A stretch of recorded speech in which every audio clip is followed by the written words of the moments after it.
नमस्कार, आप सभी का स्वागत है हमारे YouTube चैनल पर।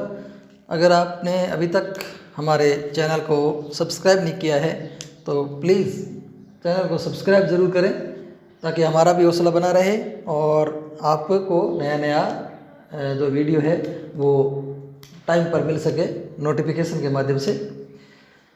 हम अगले धारा पढ़ेंगे 261 से। राजस्थान नगरपालिका अधिनियम 2009 अध्याय 12 धारा 200 से लेके 297 तक इसमें है और इसके विषय वस्तु है नगरपालिका की शक्तियाँ और उससे संबंधित अपराध। धारा 261 से स्टार्ट करेंगे, 260 तक हमने कर लिया था। 261 के तहत है नहाने का स्थान। नगरपालिका सार्वजनिक स्तर पर नहाने का स्थान, कपड़े धोने का स्थान इस तरह से निश्चित कर सकती है। यानी अपने अपने घरों में तो सबके नहाने के और नहाने धोने के स्थान होते ही हैं, लेकिन सार्वजनिक स्थान भी निर्धारित करती है नगरपालिकाएं, जहाँ पे लोग जिनके पास नहाने धोने की व्यवस्था नहीं है या जो रैन बसारे में रह रहे हैं या वो कहीं भी रह रहे हैं या चलते फिरते लोग जहाँ स्नान कर सके अपने, तो वहाँ नहाने का स्थान निश्चित करती है 261 के तहत। 262 के तहत है कलुषित जल। यानी कोई भी व्यक्ति है सार्वजनिक जल, तालाब, नदी नालों को या इस प्रकार के तालाबों को गंदा नहीं कर सकते, उसमें किसी भी प्रकार की गंदगी नहीं डाल सकते और जहाँ पे अंदर नहाना निषेध है तो वहाँ नहा नहीं सकते। यानी पानी को किसी भी प्रकार से दूषित नहीं कर सकते, चाहे नदी का पानी है, चाहे नहर का पानी है, चाहे तालाब का पानी है, उनको दूषित नहीं कर सकते। उसको अगर कोई दूषित करता है तो 1000 से लेकर 2000 तक का जुर्माना भरना पड़ेगा। 263 के अंदर है कुआं और आदि में होने वाली न्यूसेंस का उपशमन। यानी किसी भी प्रकार के कुएं और तालाब या फिर जो झीलें हैं उनसे अगर न्यूसेंस पैदा होता है, यानी उसमें कोई अगर मच्छर पैदा होते हैं या फिर वो पानी किसी के घरों में घुस रहा है या किसी को नुकसान हो रहा है, सड़क पर जा रहा है और जा रहा है, तो उस न्यूसेंस पैदा करने वाले जो है उनका जो उपशमन का मतलब है उनका निस्तारण करेगी। कौन? नगरपालिका निस्तारण करेगी। अगर उसका कोई मालिक है तो उसको मालिक को कह करके, सार्वजनिक है तो नगरपालिका अपने लेवल पर करेगी और कोई मालिक है वहाँ तो उसको नोटिस दे करके उसको बंद करवाएगी या उसका नियमन करवाएगी।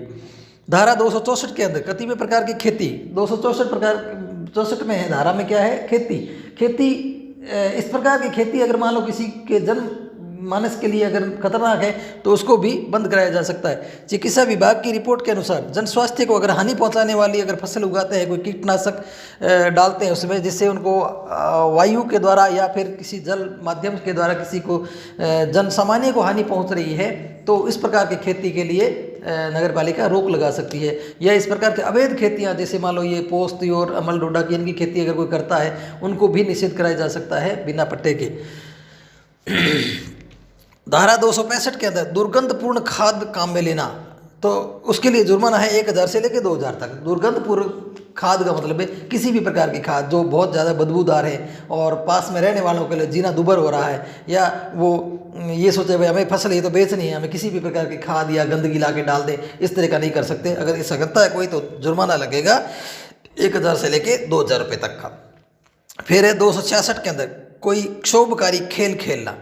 यानी इस प्रकार का खेल खेलना जिससे लोगों को चिढ़ होती हो, जैसे लोगों को नुकसान पहुंचता हो, या उपेक्षापूर्ण ढंग से कोई अगर खेल खेलता, जैसे मान लो कोई पतंग उड़ाना, जैसे इस तरह से पतंग उड़ाना कि सामने वाले के घर में डाल दिया, या फिर इस तरह से घर वाले परेशान हो रहे हो, आप वैसे पतंग उड़ाओ आकाश में कोई दिक्कत नहीं है, लेकिन पड़ोसी परेशान नहीं होना चाहिए, इस प्रकार से कोई काम नहीं करे। और दूसरा, जैसे मान लो कोई अग्नि के गुब्बारे डालना, यानी कोई अग्नि के गुब्बारे डालना, या फिर किसी के घर के अंदर खेल खेल में ही किसी के घर के अंदर गुब्बारे, पानी से गुब्बारे भर करके डाल दे, यानी उसको परेशानी नहीं हो, सामने वाले पड़ोसी को या आसपास में जो रहने वाले उनको परेशानी नहीं हो। अगर इस तरह का कोई करता है तो 100 रुपये से लेके 500 रुपये तक का जुर्माना भरा जा सकता है। धारा 267 अन्य न्यूसेंस पर प्रतिबंध।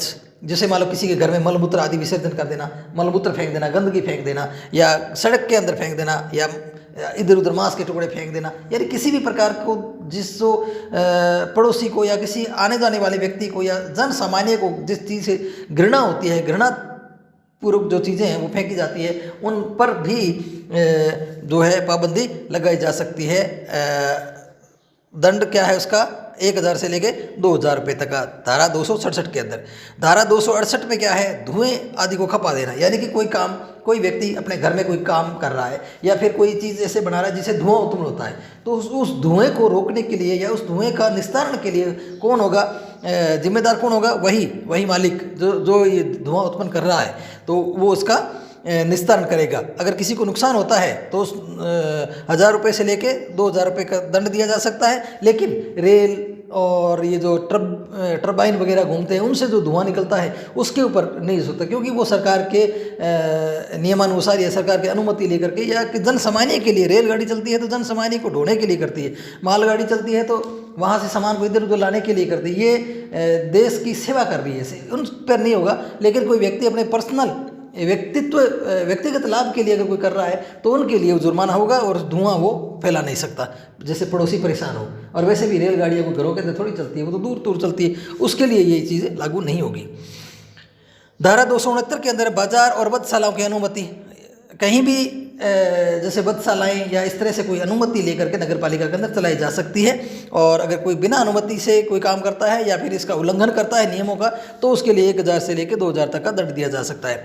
धारा 270, बाजारों वधशालाओं को बंद करना, खोला जाना समय समय पर क्या है, अगर मान लो कोई अनियमितता बरती जाती है तो उस फला वधशाला या फिर इस तरह से जो होती है उन चीज़ों को बंद किया जा सकता है कुछ समय के लिए, या परमानेंट या अस्थायी दोनों प्रकार से उसको बंद किया जा सकता है। फिर अगर वो नियमों का पालन करने के लिए शपथ पूर्वक बयान दे देता है या फिर वो इस तरह से एफिडेविट दे देता है तो उसको पुनः चालू किया जा सकता है अनुमति के द्वारा। फिर धारा 271, नगर पालिकाओं के बाहर वधशालाएँ स्थापित करना। नगर पालिकाओं के बाहर भी, जैसे मान लो नगर पालिका क्षेत्र के अंदर तो वधशालाएँ खोल नहीं सकता है, लेकिन वो बाहर भी सरकार की अनुमति से या फिर जो वहाँ की जो स्थिति है उनके अनुसार वो बाहर भी वधशालाएँ और इस तरह से खोल सकते हैं। धारा 272, नई वधशालाएँ खोला जाना। सार्वजनिक स्थल और जनसामान्य को देखते हुए नई वधशाला भी खोली जा सकती है डिमांड के अनुसार, अगर लोग वहाँ के विरोध नहीं करें और वहाँ अगर डिमांड तो सप्लाई को पूरा करने के लिए वहाँ वधशालाएँ, नई वधशालाएँ भी खोली जा सकती है, लेकिन वहाँ के लोगों को क्या है, न्यूसेंस पैदा नहीं हो। फिर धारा 273, इसमें वे शक्तियाँ जो खतरनाक रोग फैलाते हैं उन पर रोक लगाना। खतरनाक रोग फैलाने का मतलब है, अगर मान लो किसी तालाब के अंदर कोई इस तरह से विषाणु या जीवाणु कोई घुस गया है, वो पशुओं के लिए या जनमानस के पीने के लिए वो खतरनाक है, उसमें किसी प्रकार का रोग पैदा हो रहे हैं, हैजा हो रहा है या कोलेरा हो रहा है, इस तरह से हैजा और ये इस तरह से बीमारियां हो रही है, जैसे कि पेचिस वगैरह या फिर टाइफाइड, इस तरह से बीमारियां फैल रही है, तो उस पानी में इस तरह के अगर मान लो कोई कण या इस तरह से तत्व पैदा हो गए हैं तो उसको बंद किया जा सकता है पानी पीने के लिए, उस कुएँ को बंद किया जा सकता है, उस नल को बंद किया जा सकता है, उस नदी नालों को बंद किया जा सकता है।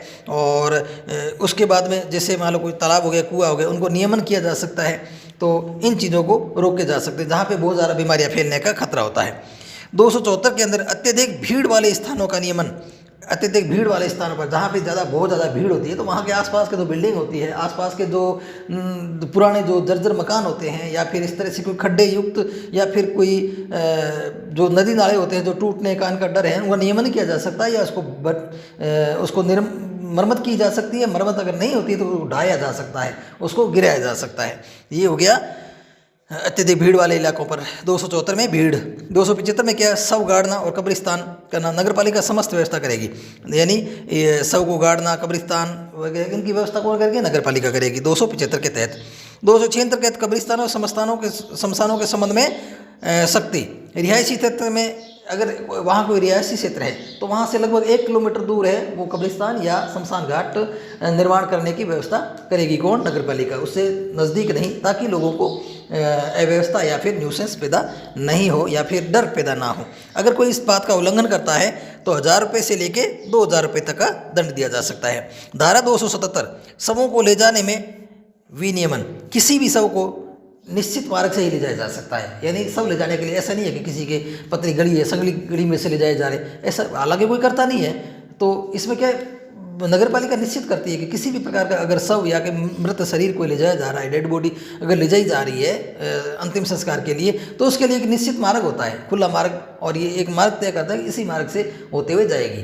हालांकि कोई इसका उल्लंघन नहीं करता, फिर भी उल्लंघन करता है तो नगर पालिका नियम के अनुसार इन पे भी दंड लगाया जा सकता है 1,000 रुपये से लेके 2,000 रुपये तक का। फिर है 277 धारा 277 में क्या है, शवों को ले जाने में विनियमन, ये तो मार्ग हो ही गया 77 में।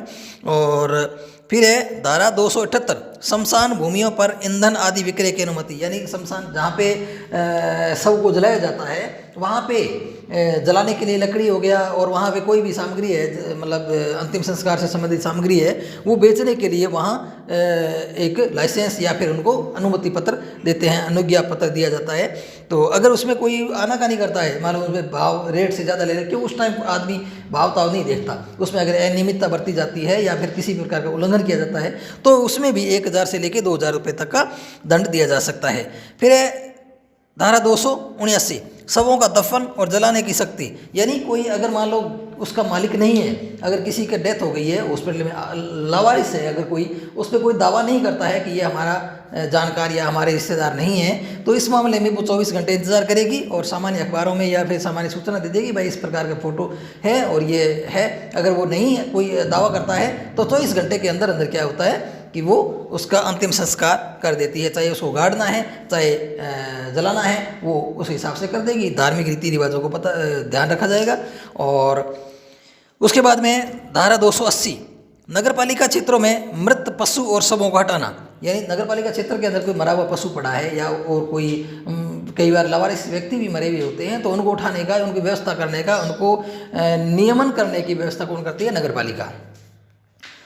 फिर धारा 281 विकार युक्त व्यक्ति के कार्यों की शास्ति। विकार युक्त का मतलब अगर कोई व्यक्ति कोई बीमार है या संक्रामक बीमारी से ग्रस्त है, तो वो आदमी अगर मान लो जानबूझ के और लोगों को चिढ़ाने के लिए या लोगों को ऐसे बीमार करने के लिए किसी चीज़, उसकी चीज़ को, खाने पीने की वस्तु को, फल फ्रूट को, दवाई को अगर हाथ लगाता है या छूता है तो उस पर रोक लगाई जा सकती है। या फिर वो व्यक्ति कोई सामान बेचने का, अगर मान लो जैसे मान लो कोरोना बीमारी है, कोरोना बीमारी फैली हुई है और लोगों को, हर किसी को पता नहीं होता, अगर वो कोई सामान बेच रहा है या फिर कोई सामान इस तरह दुकान करके बैठा है तो उसके ऊपर रोक लगाई जा सकती है। और वो अगर मान लो कोई गंदे कपड़े, जैसे हॉस्पिटलों में या कहीं भी कपड़े धोने का काम होता है, अगर कपड़े धोता है तो भी उस पर रोक लगाई जा सकती है और दंड दिया जा सकता है अगर वो इसका उल्लंघन करता है तो 1,000 से लेके 2,000 रुपये तक। फिर कतिपय व्यवसायों का नियमन, कई जो बिजनेस ऐसे होते हैं न्यूसेंस पैदा करने वाले, उन पर भी रोक लगाई जा सकती है जनमानस को देखते हुए। जैसे मानव अपशिष्ट डालना, इधर उधर डालना, फिर रक्त को इधर उधर डालना या रक्त का इधर उधर बहाना, हड्डियों का इधर उधर फेंकना, चमड़ा शोधन या चमड़ा एकत्रित करना, रंगाई का काम करना, पशुओं को धोना कहीं सार्वजनिक स्थल पर, मान लो कि कोई पानी की जगह है या फिर कोई साफ सफाई की जगह है, उन पर इस तरह से कोई न्यूसेंस पैदा करना, उसके लिए भी ये फाइन क्या है? 1,000 से लेके 2,000 रुपये का दंड है। और आगे भी अगर ऐसा करता रहेगा तो 50 रुपये से लेके 500 रुपये तक का डेली जुर्माना लगता रहेगा। फिर धारा 283 के अंदर मजदूरों को बुलाने और छुट्टी पर जाने के लिए सायरन बजाना, यानी नगरपालिका की अनुमति से कोई भी संस्था अपने मजदूरों को बुलाने के लिए एक घंटी बजा सकती है, सायरन बजा सकती है बुलाने के लिए। और जब उनकी छुट्टी होती है तो एक एक को कहने के बजाय, क्योंकि छुट्टी में 1, 2, 5, 10 मिनट ऊपर नीचे हो सकता है, तो वो घंटी बजा देगी कि अब आपकी छुट्टी होगी। जैसे स्कूल में बजाते हैं ना, वैसे सायरन बजा सकते हैं, स्कूलों में घंटी बजती है या सायरन बजा सकते हैं नगरपालिका की अनुमति से। अगर इस चीज़ का उल्लंघन करता है, अनुमति से नहीं करते और बिना अनुमति ऐसा कोई काम करता है तो 2,000 से लेकर 5,000 रुपये तक का दंड दिया जा सकता है। फिर धारा 284 VST से संबंधित नोटिस का तामील करना। अगर मान लो किसी व्यक्ति को व्यक्तिगत नोटिस दिया गया है और उस नोटिस का उल्लंघन करता है तो उस व्यक्ति को क्या है, उस व्यक्ति को भी दंड दिया जाएगा।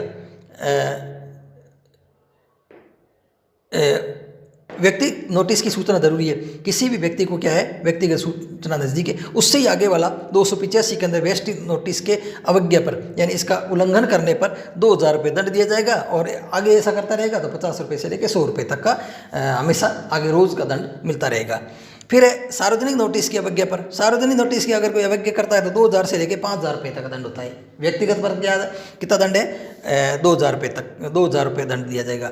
और आगे से करता रहेगा तो 50 रुपये डेली के हिसाब से। अगर मान लो सार्वजनिक नोटिस को अगर करेगा, अवज्ञा करेगा तो 2,000 से लेकर 5,000 रुपये का दंड दिया जाएगा। फिर 287 के अंदर, धारा 287 में क्या है? स्वामी और अभियोगी द्वारा व्यतिक्रम पर जो शास्ति या दंड न्यूनतम 1000 रुपये और कुल व्यय का 10%। यानी कोई भी व्यक्ति अगर मान लो कोई व्यतिकर्मी का मतलब होता है कोई गलत काम करना। अगर मान लो कोई किसी की अवज्ञा करता है तो उसमें क्या होता है कि या तो उसमें क्या लगेंगे 1000 रुपये का दंड, या फिर जो कुल खर्चा हो रहा है जिसको किया गया था उसका 10% खर्चा उसका वहन करना पड़ेगा। धारा 288 के अंदर क्या है, स्वामी या अधिभोगी का व्यतिकर्मी व्यय कहाँ से काटेगा वो, या तो अगर कोई अभियोगी किराएदार है तो किराए में से काट लेगा, नहीं तो फिर व्यक्ति है तो व्यक्ति को नोटिस देकर के काट लेंगे पैसे। धारा 289 कार्यवाहियाँ, इस एक्ट के अधीन मजिस्ट्रेट स्तर का अधिकारी है वो समस्त प्रकार की कार्यवाही करेगा। 290 के अंदर 290 जो धारा है उसमें नगरपालिका को नियोजित व्यक्तियों के कार्य में बाधा डालना। अगर मान लो कोई भी व्यक्ति जाकर के राजकार्य में बाधा का, मान लो जैसे कोई काम कर रहा है नगरपालिका का अधिकारी या कर्मचारी, उसके काम में अगर कोई व्यवधान डालता है तो उसमें 2000 से लेकर 5000 रुपये तक का फाइन लगाया जा सकता है। धारा 291 अधिनियम उपनियमों को भंग करना, यानी इस अधिनियम को नहीं मानना कि मैं तो इस अधिनियम को नहीं मानता, मैं मेरे हिसाब से काम करूंगा, या फिर इनके जो नियम विनियम जो बनाए गए हैं उनका अगर कोई उल्लंघन करता है तो उनको भी 2000 से लेकर 5000 रुपये का दंड दिया जाएगा। फिर धारा 242 अधिनियमों के प्रवेश के लिए, अधिनियमों में क्या है तो प्रवेश के लिए अगर मान लो कोई किसी घर में या किसी भवन में या कहीं प्रवेश करना है तो उनमें पहले नोटिस देगा। अगर किसी को तलाशी के लिए या कहीं भी जाना है तो नोटिस देगा, 24 घंटे का नोटिस देगा। उसके बाद में सूर्योदय के बाद और सूर्यास्त के पहले पहले उन घर में प्रवेश करेगा। उसमें भी सामाजिक और धार्मिक जो चीज़ें हैं उन सब चीज़ों को ध्यान में रखते हुए। निवारक निरीक्षण, निवारक निरीक्षण में क्या होगा कि अध्यक्ष, उपाध्यक्ष और मुख्य नगरपालिका अधिकारी जो है वो इसमें प्रवेश कर सकता है। निवारक निरीक्षण कौन जांच कौन करेगा, ये अधिकारी नियुक्त कर सकता है, अध्यक्ष नियुक्त कर सकता है, अध्यक्ष है वो इसका निरीक्षण कर सकता है, उपाध्यक्ष निरीक्षण कर सकता है, मुख्य नगरपालिका अधिकारी उसका निरीक्षण कर सकता है। लेकिन इन चीज़ों को करते हुए धार्मिक और सामाजिक जो मर्यादा है उनको सुरक्षित रखते हुए वो करेगा। प्रवेश की शक्ति, तलाशी के लिए कोई भी विधिक अधिकारी है वो प्रवेश कर सकता है। ये हो गया 294 के अंदर प्रवेश की शक्ति। फिर 295 में है कतिपय नुकसान पर व्यक्ति न्यायालय जा सकता है। अगर मान लो किसी ने नगरपालिका ने या किसी ने भी तलाशी के दौरान कोई नुकसान पहुंचाया है तो उसके खिलाफ वो नगरपालिका के खिलाफ जो वो न्यायालय में भी जा सकता है। धारा 296 में क्या है, खर्चे और व्यय कैसे किए जाते हैं, नगरपालिका द्वारा तय राशि में से सम्मिलित खर्चे किए जाते हैं। जो खर्चे हैं वो नगरपालिका जो तय करती है, जिनका जो फंड होता है उसी में से खर्चे किए जाएंगे। और उसके बाद लास्ट में क्या है, धारा 297 में नगरपालिका संघ का गठन। इसमें क्या होता है कि एक पूरे नगरपालिकाओं का एक बोर्ड होता है, गठन होता है, एक तरह का यूनियन बनी होती है। उसमें क्या होता है, कम से कम आधी नगरपालिकाएं जो है वो संकल्प पारित करके सरकार को देगी कि हमारे लिए एक संघ या संघ का गठन कर दिया जाए, तो ही गठन किया जा सकता है। यानी राज्य की आधी नगरपालिकाएं संकल्प पारित करे तब सरकार इसका गठन करेगी। और काम क्या होगा, इसका नगरपालिकाओं से संबंधित समस्त कार्यों का परामर्श और उनकी सहायता करना इनका काम होता है। किसका, यूनियन या इसका गठन जो इसका संघ होता है उसका। तो ये हो गया धारा जो 200 से लेके 297 तक, यानी अध्याय 12 है वो आज कंप्लीट हो गया। उसके बाद में छोटे छोटे 3-4 अध्याय है वो आप आगे 1-2 दिन में कर लेंगे और ये हो जाएगा, एक्ट है वो पूरा हो जाएगा। इसके बाद में आगे एग्ज़ाम नज़दीक ही है, शायद 14 मई को है, तो इसको फटाफट रिवाइज करते जाएं और याद करते जाएं। इसी के साथ धन्यवाद, नमस्कार।